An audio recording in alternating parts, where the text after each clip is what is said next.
Hey, stargazers, welcome back. And of course, happy equinox and happy astrological new year to all of you. I hope we're all enjoying this burst of initiation into that, desire for freedom and experience. It's long overdue. Honestly, Pisces season felt like agony after a while.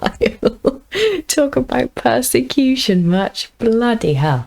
So it's good to have this lovely feeling that we've got a brand new start ahead of us. I really appreciate that myself. And of course, this week we are very much under the influence of that first quarter moon we discussed in Cancer. And just to backtrack a little bit on that one, we talked about how external situations and influences can perhaps afford us the opportunity to emotionally integrate for a more stable and self-nurturing potential as we balance the need for emotional stability with the desire for freedom of the individual. And of course, when we talk about providing an opportunity, we can read this as a test or a stressful situation. But let's take a look, let's get into the week and see what comes our way and how we think we should best handle all of this. And to be honest with you, quite often it can simply be having that appreciation of the planetary influences and observing them. It can be that simple. Astrology doesn't have to be hard or complicated. So we managed to go a whole week without talking about Mars. Well, the bitch is back, my friends, and he will be actualizing big time this week as he makes his journey to reach the North Node, which will be on the same day as we have the Venus and Sun conjunction. In fact, this is a very busy week for our Mars and our Mercury. And although it's really super busy, I don't know how long we'll be talking about it for, because it is the same theme popping up over and over again in just, slightly different ways.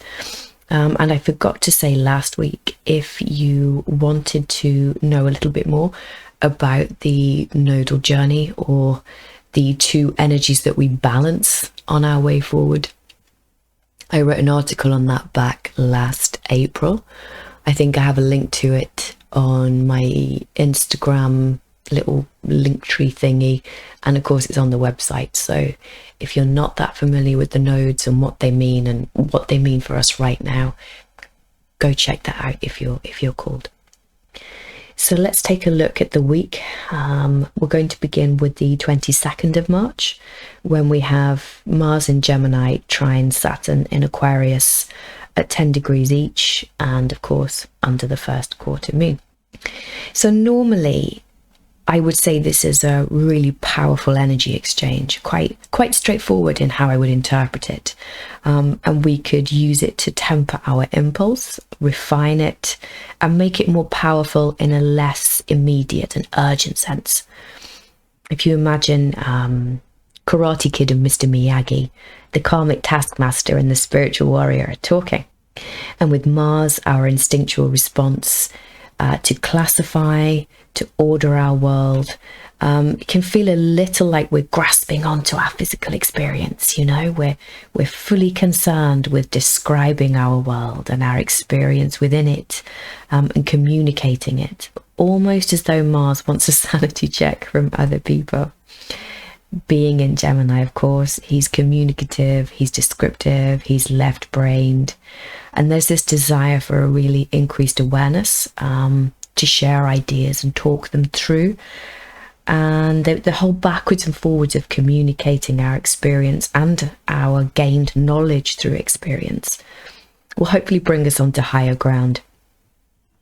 Under Mars, as we just said, we do this instinctively, so we can expect to see a little oversharing, a little foot in mouth syndrome, not deliberate but unchecked, yeah?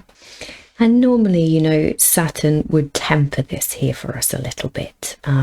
He would bring in that calm, authoritarian structure that can help provide a framework for us to bounce our experience off.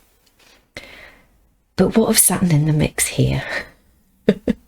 Well, I see it as slightly different, and I'll tell you why.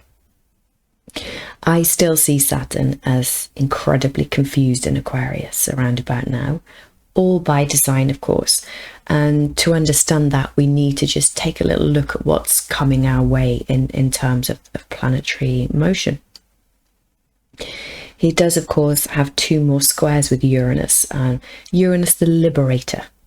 And this whole year, to me, really smacks of deconditioning or dismantling our Saturn, our authority, and our need to be subservient to authority. Of course, this will go on to make way for the North Node moving into Taurus and eventually conjuncting Uranus.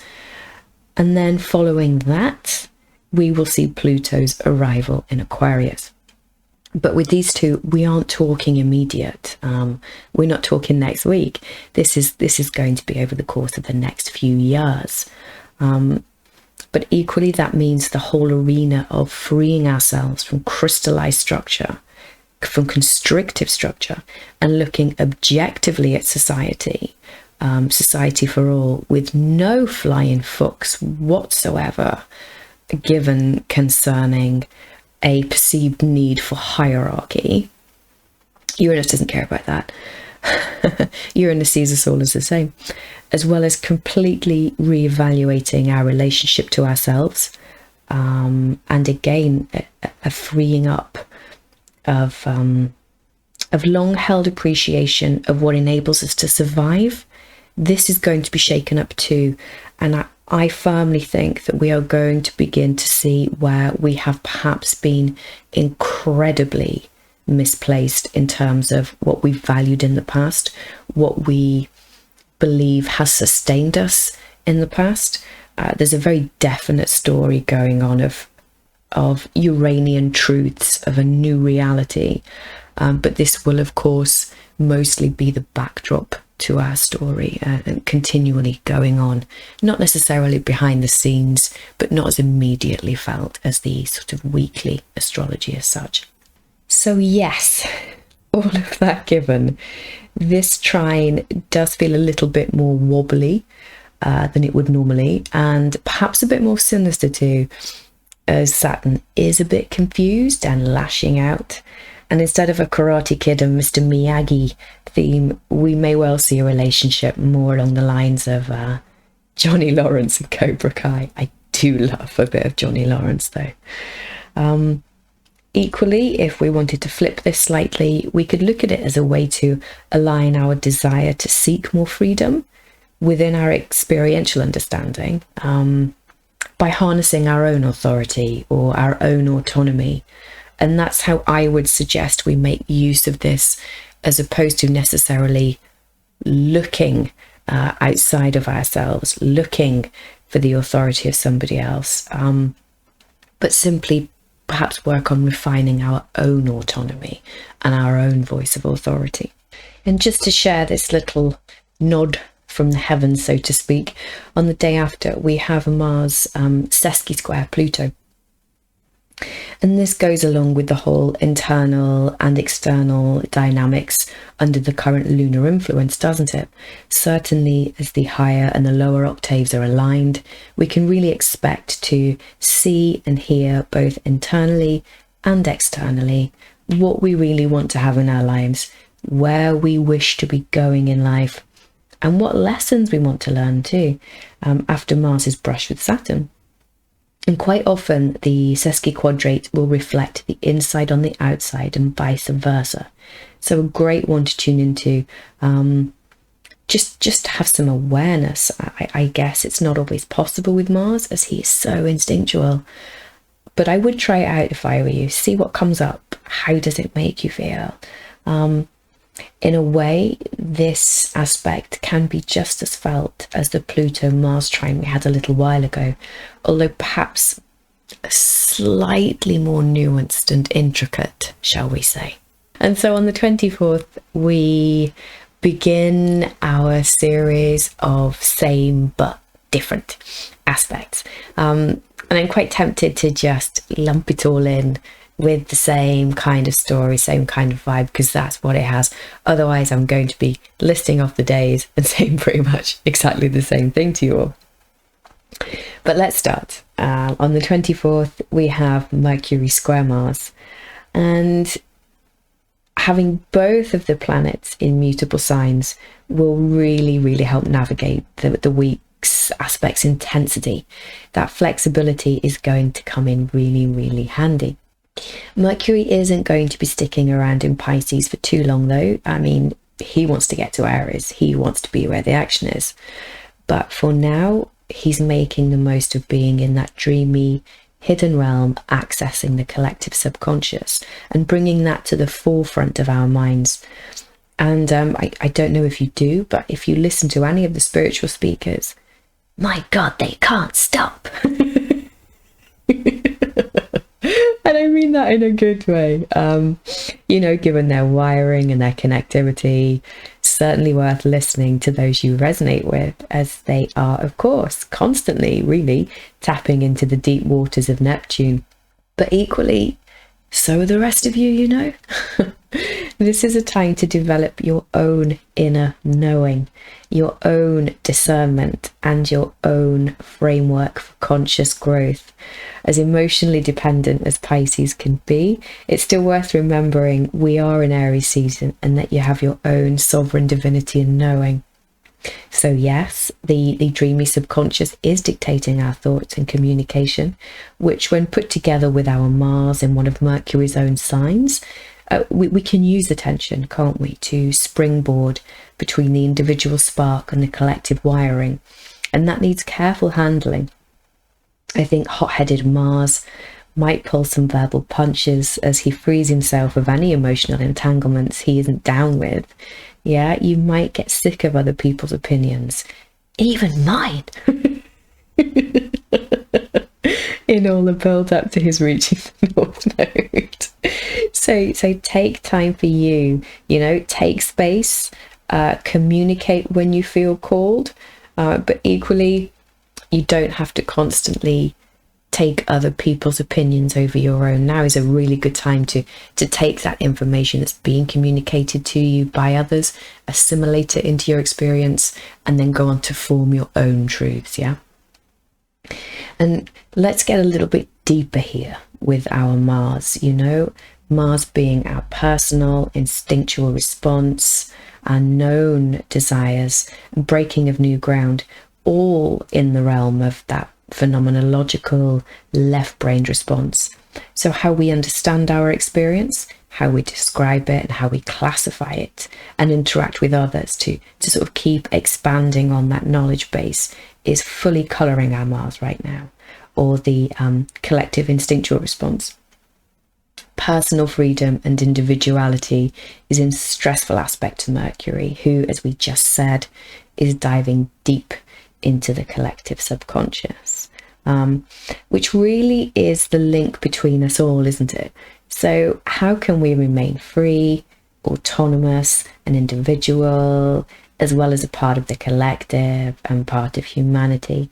And this to me, this is really the crux of being a human.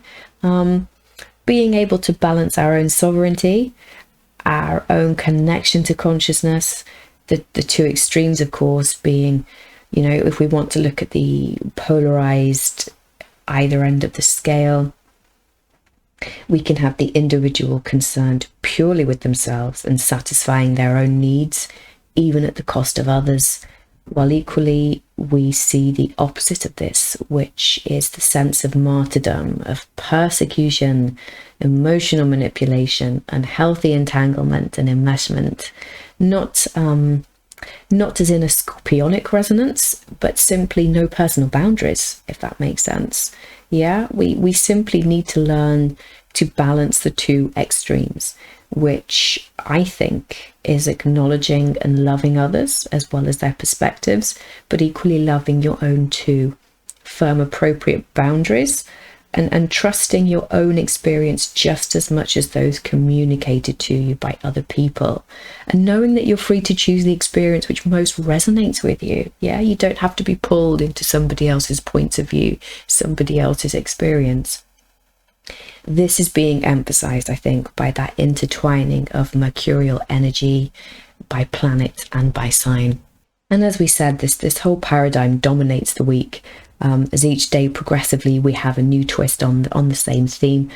The 25th being no different, as Mercury is now square that north node. And this tension between an overriding awareness of the collective subconscious is in stark contrast with the collective north, which is building your own experiential journey through assimilation and analysis of your own personal narrative and communicating that out with others. Can you feel into that very subtle difference? Because it is there. Let me repeat that again. Just let's let this one sink in, guys.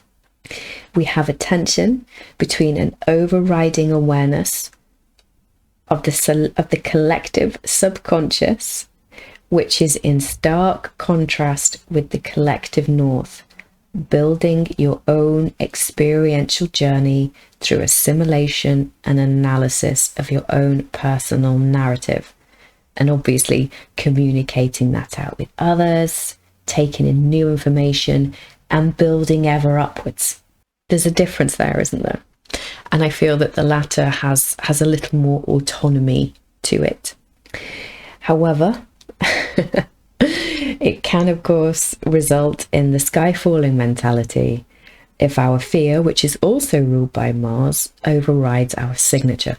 And many of us will be shown and will experience our fears, particularly with Mercury squaring Mars and the collective north. It's a double hit, really. But if we know what's happening, we can work with it. We're being shown what we're scared of to enable us to move past this experience and not stay stuck in it. Being shown things can feel a bit crap, but honestly, it's so worth it. And, the whole sort of fear response and anxiety, it can be epically shit for knocking us off our perch and confusing us. And we have a lot of fear and trauma in the skies at the moment with Mars and Aries season, perhaps bringing in some of the fear aspects, but also that heft of Aquarian themes that we've already kind of talked about, really. Aquarius brings trauma to us in different ways, when it breaks free of the Capricorn consensus, it leaves familiarity behind. And if it over-objectifies for too long, it can essentially store trauma, like cellular trauma, to pop up at a later date. And as it deconditions from the past, how does it get its emotional needs met? And who does it turn to, I find it really interesting how ancient art, it never really personified Uranus or Father Sky. When we look at Hellenistic art, when we look at Roman art, we see Dionysus, we see Bacchus, we see Zeus, Jupiter, Hera, Juno. We see them all as very specific humanistic figures. Uranus, however, not so much. And that to me can really suggest a disembodied vibe. And that's not necessarily good for humans who by design are meant to be in one. So, on the one hand, it's great to make use of this Uranian truth, this sudden bombshell reality, this inescapable, this is how life is. And we're going to see this, we just talked earlier a little bit about Taurus North Node. When that comes along, Taurus is embodiment. So we are going to see the higher mind and embodiment play out in our collective experience in the future to come. So watch out for that one. It's going to be interesting times, believe you me. And so finally, on the 26th, the whole journey of our instinctive drive meeting our desired path for growth culminates in spectacular fashion, with Mars conjunct the North Node on the very same day as the Sun's conjunction with Venus. This day is alchemical dynamite. In fact, the whole week is, because the whole week is under the influence of and the build-up of this day's astrology. We have Mars's dynamic hitting the collective north, drawing a conclusion to all of the astrology we've just discussed. Mars has managed to duck and dive entanglements he doesn't resonate with, seeing clearly where he wants the shared experience and where he wants to be free, where he wants to communicate and where he doesn't, where he wants to be pulled and where he doesn't. And really appropriate that Mars should hit the north first, I think. With our instinctive drive hitting the right direction, the rest of our personal awareness will follow suit easier, I think, in an easier way in time.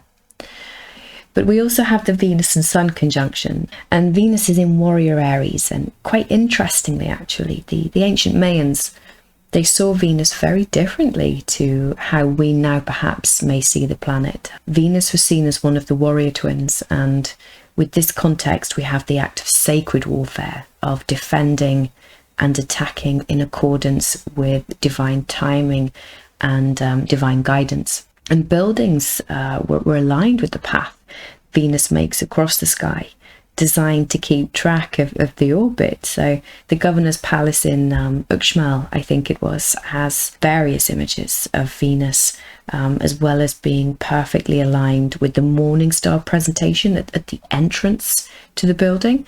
And then the top of the building was aligned to the evening star at the top of the pyramid. And there's another one, I think, in Chichen Itza. Yeah, the Venus temple in Chichen Itza, that shows relief images of Venus in morning star presentation, or Kukulkan escaping the jaws of the serpent. Mayan astronomers, as well as course as we know, kept tables of Venus's movement in ancient ephemerides. And I can't help but have this brought to mind whenever we have Venus in Aries, you know, this warrioress image. But when she conjuncts with the sun, we see an even greater and more profound meaning than the act of sacred warfare. So this conjunction, or in fact all parts of the synodic cycle between the Sun and Venus, both interior and exterior conjunctions combined, they draw an amazing pattern in the sky, which is a pentagram, each point of the pentagram being where she began her retrograde motion. This week is an exterior conjunction. Yeah, as Venus is currently prograde, she's now evening star, and we're midway between the cycle which began in March 2017, and this one will culminate in March 2025 when she flips back to morning star. And I think this is becoming all the rage in astrology now. I think more and more people are tapping into the magic of Venus and discovering the synodic cycle, which is really, really cool. But what does it all mean? I say this all the time, don't I? What does it all mean? My Gemini moon in full throttle.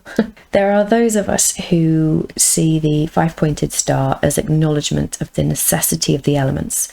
We have earth, air, fire, water, and spirit or ether, and how together they can correlate to divinity on the physical plane, expanding our awareness from the normal perspective, and even more so when we consider Venus's relation to the golden mean through this movement in the sky. The divine proportions and fractals we are all connected to. The Vitruvian man is a brilliant symbol of the pentagram, the 5 points of the star, showing you your own divinity as a human. And we can go further with that, can't we? When we look at the DNA structure, the most sacred gift you can be given by Source, creation itself, is also connected to the Fibonacci sequence, again pointing at the divinity held within each and every one of you. This DNA structure is sacred.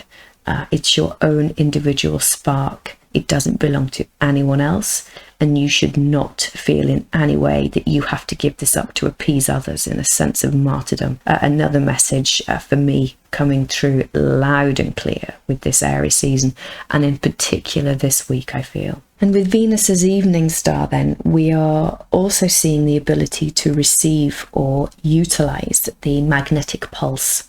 It's stronger and more amplified than in the more forward moving morning star. again illuminated by a new start in Aries season under the shifting equinox. And we can also, in line with this, expect to see a shift in our values and our meanings, what we draw towards us.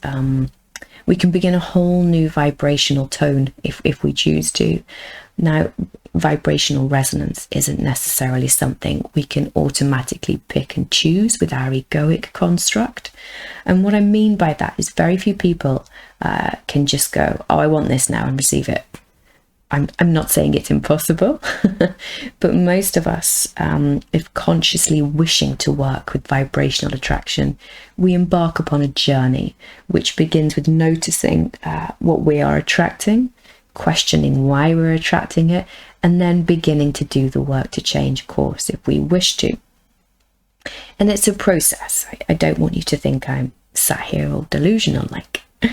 But this is the opportunity to align yourself with the desire to begin a new cycle with conscious awareness. And this is where conscious awareness and the egoic construct can come in incredibly useful.